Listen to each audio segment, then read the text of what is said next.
This podcast is brought to you by Blackaby Ministries International. To find out more, visit blackaby.org.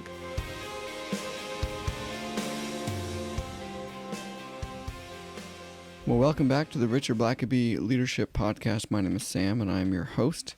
And joining me, as always, Dr. Richard Blackaby. Thanks for having me, Sam. It's always our pleasure, Richard. We love to hear from listeners. We've mentioned this before. You can always reach out to us, either directly to Richard on any of his social media platforms, of which there are many, and he still is posting puns, unfortunately. Hallelujah. To the dismay of thousands who have to mute his feed on their Facebook pages, but you know that's a different thing. The small price to pay to get to all the meat. Oh boy, yeah, that's a podcast all its own that we will have yet to tackle that issue of puns and their place in humor. But like I said, we like to hear from our listeners, and we have one listener who's written in to our email. It's podcast@blackaby.org. If you'd like to submit a question or a comment or feedback, we'd love to hear from you. But this is from Verna, and she has been reading Numbers 20, verse 12, and I'll read that, and then I'll ask her question. It says, "Because you did not believe me to hallow me in the eyes of the children of Israel, therefore you shall not bring this assembly into the land which I have given them." And obviously this is God speaking to Moses. And so her question is really essentially, what does it mean to hallow the name of God in your life and your behavior? What does that look like for a believer today? Yeah, and I think just reading her email, I think she had perhaps been reading in our book on living out of the overflow, where we really go into that in some detail. Well, actually, she had been reading another one of your books, Joshua, Called to be God's Leader. Yeah, I knew she'd been reading one of our books. 2 book plugs there, Richard. Good job. Yeah, 2 books in one. All can be found at blackabystore.org. And if you know that story there, Numbers 20, Moses has done all these amazing miracles, has delivered the Israelites out of Egypt. Then they've wandered in the wilderness for 40 years. And so by the time you get to Numbers 20, the wilderness wandering is just drawing to a close. And after 40 years of waiting to get in the wilderness, into the promised land, now they're finally breaking camp. They're beginning to move toward the promised land. And Moses is thinking, after all this long wait, it looks like finally I'm going to get across that Jordan River and get to experience the land flowing with milk and honey. But as you remember that story in Numbers 20, the people begin to complain because there's no water. And God tells Moses and says, well, gather the elders together, take your rod, and then speak to the rock, and water will come out, and there'll be enough water for all the people. And you remember back much earlier, some 40 or so years earlier, the Israelites had lacked water, and God had told them a similar thing, but he said, gather the elders together, but take your rod and strike the rock, and water will come out. And so Moses had done that in Exodus 17, and all was fine. And now perhaps as many as 40 years later, they've got a similar problem. When you live in a desert, it's a lack of water is not all that uncommon. Yeah. But this time, God just changes it up just slightly. He just says, this time, instead of striking the rock with your rod, I want you just to talk to the rock, speak to it.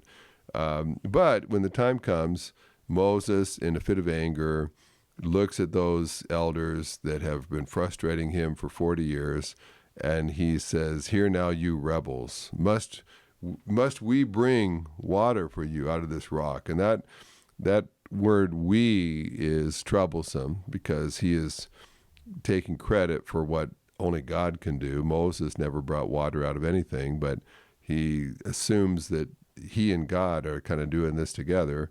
Mm-hmm. And then instead of speaking to the rock like God told him to, he strikes the rock. So he's blatantly disobeyed God, and perhaps even worse, he has touch God's glory by talking as if the water comes because of him as much as from God. And as you know, God says, and interestingly, God does bring water from the rock, Yeah.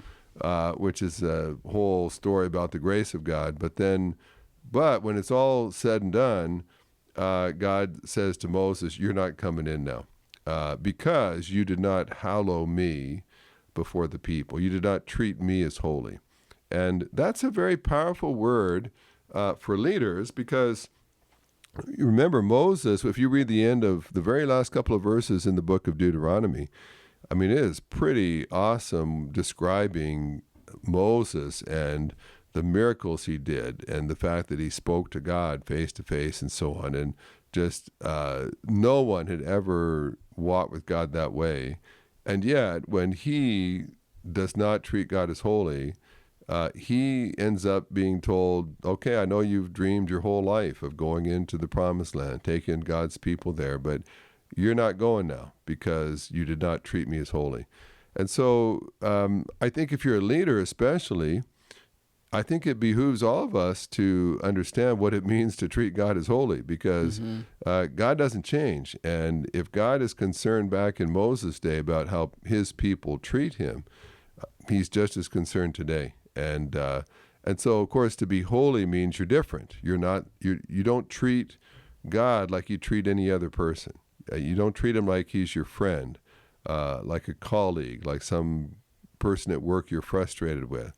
God is far, far above that, and to be holy means he's special, he's pure, he's undefiled, he's blameless, and so you know that you are not. He is unlike you. He is above you, and so when Moses just blatantly disobeys God in front of all the people, he is treating God as if, I know what God said, but I'm just not going to do it. I don't care who God is. I'm going to do things my way, not his way. And the thing that makes this particularly bad, I remember Moses had murdered someone earlier, and murder doesn't keep Moses from going into the promised land. Yeah. God still uses him after committing murder, but when Moses does not hallow God, that in many ways has a much more devastating impact on him. Now, murder cost him 40 years in the wilderness. It was not like he didn't pay a price for that, but he still had the option of going on into the promised land then. But not treating God with the respect he deserves is a whole other matter. And so I think the question is, as a leader, how do you lead in a way in which you treat God as holy? How do you hallow God? Maybe when you're working in a secular workplace, maybe you work for a publicly traded company, but can you still lead in a way in which you never diminish the name of God in front of your people? Which is, I think, an important question. And I think that they're just in some ways, I think maybe in America it's even more so. We have a tendency to treat everybody as equal. I know in Canada, especially, that was kind of the way. You didn't put anybody on a pedestal in Canada. Yeah, was that everybody tall was poppy syndrome? Yeah, just everyone. You don't want anyone to think they're better than the other person. But and so sometimes we're not very comfortable at treating someone as much greater than ourselves. Mm-hmm. I remember when I was in seminary, I was a history major, and my major professor was a man named Dr. Leon Macbeth, and he was a brilliant man, had written the textbook, written the definitive work on the area of history that I was focusing on, but he was a funny kind of guy. He was kind of like an aristocratic Southern gentleman, as the way he talked. He was very educated and very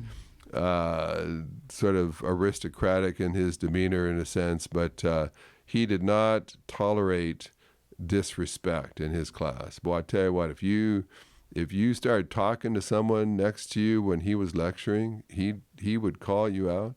I remember in a PhD seminar one time, there was a student who was called upon to answer a question on the reading that we had done the week before. And I mean, you had to do probably 150 to 200 pages of reading every week just for his seminar.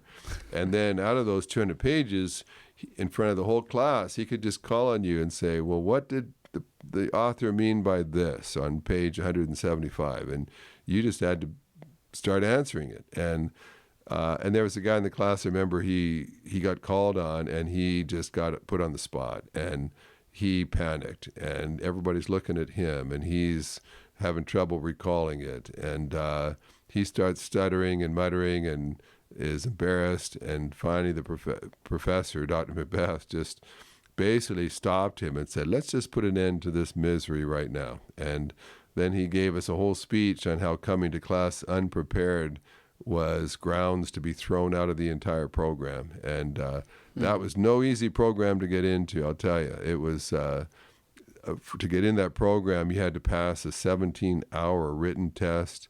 You had to have a very high GPA. You had to submit a doctoral level paper that was evaluated. You had to take a big sort of intelligence exam. You had to have a bunch of stuff, applications and different things. You had to have 2 years of German, a year of French.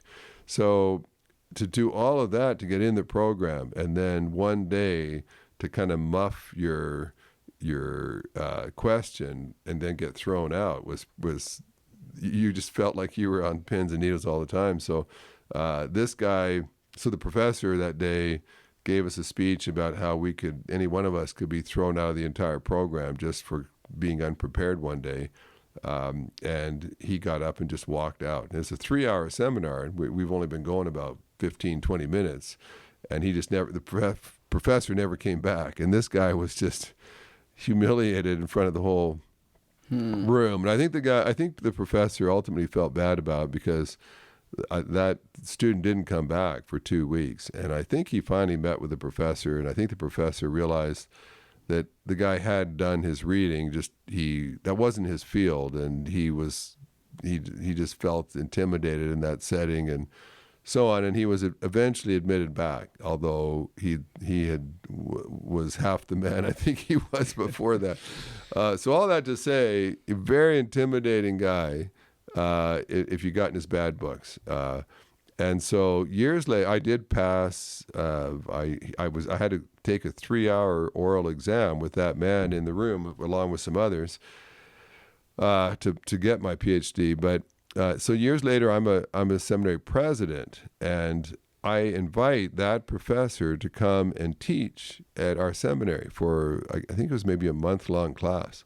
And so one day I invite him to come for dinner with his wife is with him, and I invite him and his wife for dinner at my house. And this guy was my major professor. He had to sign off on my dissertation, or else I wasn't going to pass. He had to be in my corner to recommend that I be given a PhD. And now he's my dinner guest. And so we have dinner, and then we kind of retire to the living room, and I gave him coffee and some dessert, and then we're visiting, and then I saw that his coffee was gone, and I just said, Dr. Macbeth, can I get you some more coffee? And he looked at me, and he had this sort of slow kind of Southern sort of accent and drawl, but he just said, oh, Richard, he said, you have a PhD, I have a PhD. He said, you're a seminary president. He said, I'm a professor at a seminary. He said, we're colleagues now. We're on equal footing, he said. And there's no need for you to still refer to me as Dr. Macbeth. He said, you're certainly free now just to call me Leon, and which is his first name. And I'll never forget, as he said that to me, I just said, Dr. Macbeth, you will always be Dr. Macbeth to me, because you were in a position of authority and power over me, and my very future hung in the balance with your decisions. And And I respected his knowledge and expertise and study, and I just felt much, much better about continuing to hold him up, even though technically I was in a higher position now than he was in the administration of a school.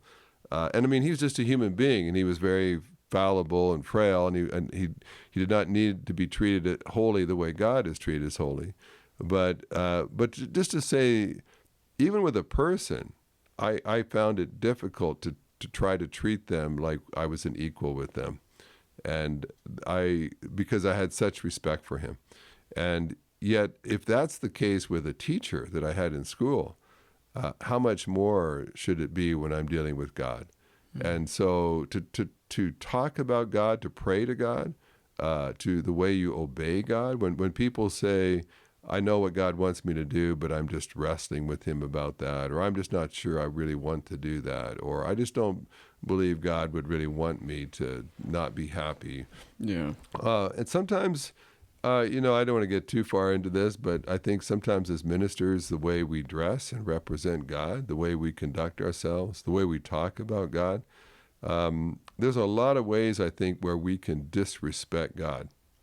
And God cares about how we represent him. Obviously he does, because Moses represented God poorly to the people, and God punished him severely for it. And I think one other thing just about Moses' example is that I think there's ways where you can disrespect God privately, and then there's ways you can disrespect him publicly.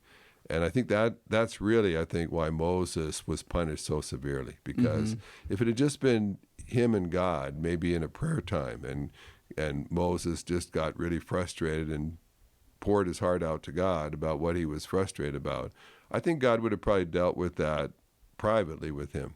But when you disrespect God in public, on the stage for other people to watch and be influenced by, now you've taken it to another level. And what I've found typically when it comes to sin is that when you sin privately, oftentimes God will punish you, deal with you privately. Not always. Sometimes he'll shout it from the rooftops. But when you do something that's public or with other people, then God will deal with you publicly. And certainly Moses had done this before all the leaders of Israel, and because he did it that way, you can only imagine when Israel's getting ready to finally cross into the promised land, and there's Moses walking on up onto a mountain where he's going to die, where he's going to spend his last days and not go in. And you can only imagine the trembling that took place among the Israelites, thinking if Moses couldn't get away with treating God without the respect that he deserves, then certainly we can't either. And there's several places in the Bible, and some in Jeremiah 5 and Isaiah 66 and some other places where God basically says, will you not tremble at my presence, or will you not tremble at my word? And God is basically saying, will you not hallow me? Will you not, every time you pray, every time you even just turn your thoughts and focus on God, is there not just almost a holy trembling in your spirit that says, he's not like anyone else? And so the way I relate to him, the way I represent him, the way I speak about him, I want to just be so careful that I never, even inadvertently, maybe you're at work at a secular company and you're talking with unbelievers, and yet you want to be so careful never to represent God in a way that is less than who he is, to somehow diminish people's view of God because of what you say, how you act. And so I think that's an important question, Verna. Just a lot we could take a lot of time to unpack that, but Yeah. But as a leader, you're on stage. That's part of what it means to be a leader. You're on stage. People are watching. You do have an influence, and God cares about when people see how you lead. Will they think more of your God or less of your God based on what they saw of you while you were on the leadership stage? Yeah. We've got one more question from Verna, but we'll do that right after this break. I'm very excited about the online class that BMI is offering, When God Speaks.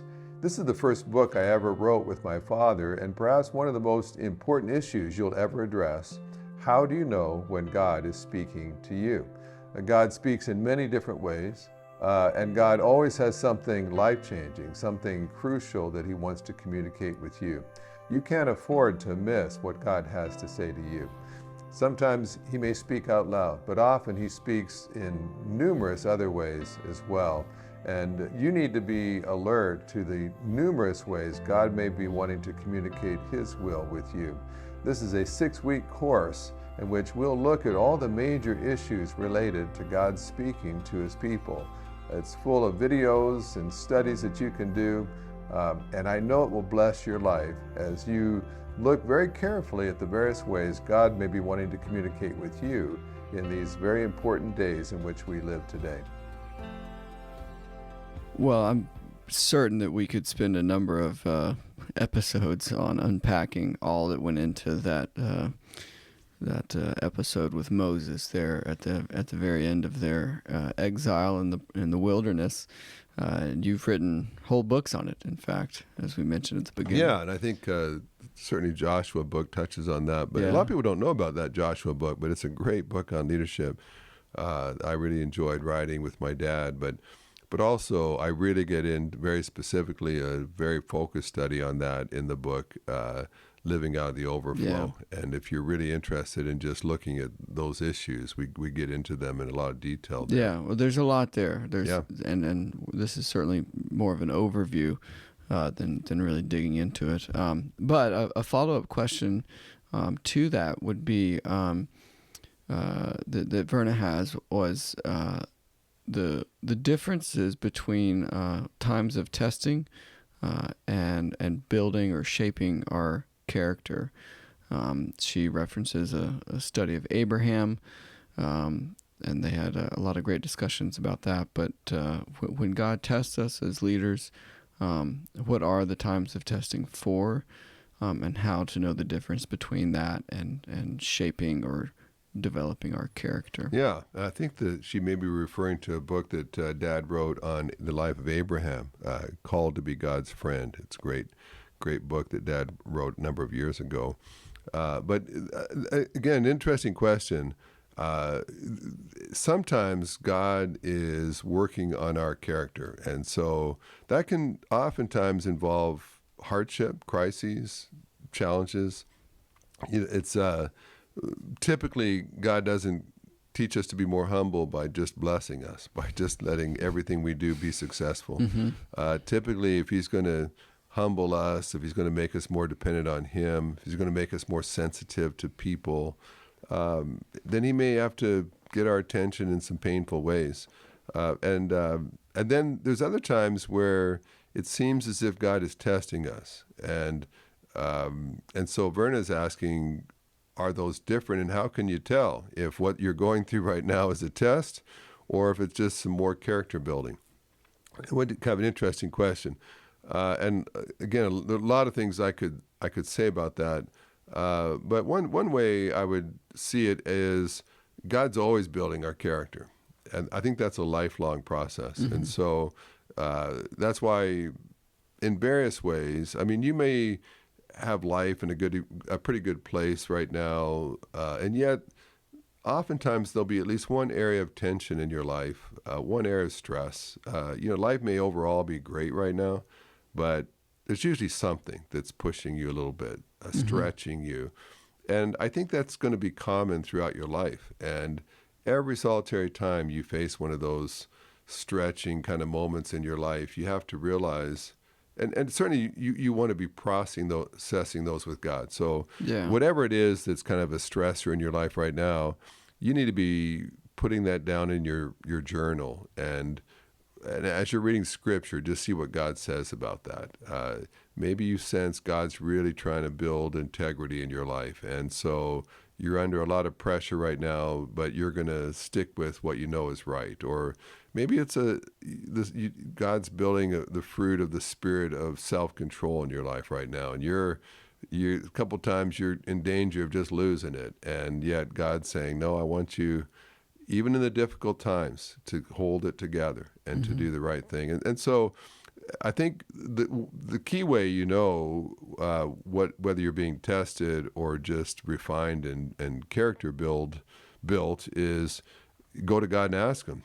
God, what is happening right now? What are you doing in my life? How do you want me to respond to this? And sometimes it's just, okay, we're going to just take your humility to another level. You've had a pretty good smooth life for the most part, but it's also made you kind of insensitive to people that have hard lives. You have a lot of pat answers. I just feel like to really have empathy for others who suffer, you're just going to need to have a bit of hardship yourself. And so, there's a lot of ways where God can be just refining you, making you a better person, more sensitive, more humble, more God-dependent. And He'll be working in some area of your life, probably all of your life.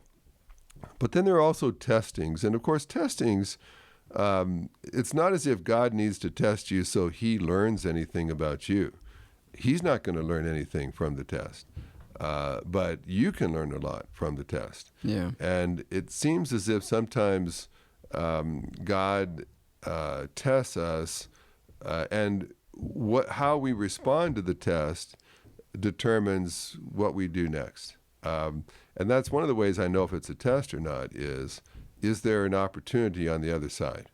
And now if you fail the test, you might never know what that opportunity was. I remember one time years ago, there was a pastor that he acted very poorly towards some people, just very pridefully, arrogantly, with a lack of integrity. And then, unbeknownst to him, he was actually considered for a great job. But these people knew my dad quite well, and so they called my dad and they said, "Hey, do you know this guy?" "Oh, yeah. Well, we're considering from this job. What do you think?" And my dad was freshly aware of how this person had behaved, and Dad just kind of with. He wasn't trying to throw the guy under the bus, but he said, "Well, here's his good qualities. Here's some things I've seen that are great, that he has capacity for. But I think you should also be aware that he just did this, and it's common knowledge among a lot of the pastors here right now, and it cost him the job. They decided, we need someone that would be able to handle that kind of situation better." He never knew that he was being tested. He never, as far as I know, never did know that he lost a job because of how he acted. But that was, in a sense, a test where had he risen to the occasion and acted Christ-like, there would have been a totally different reference that would have been given.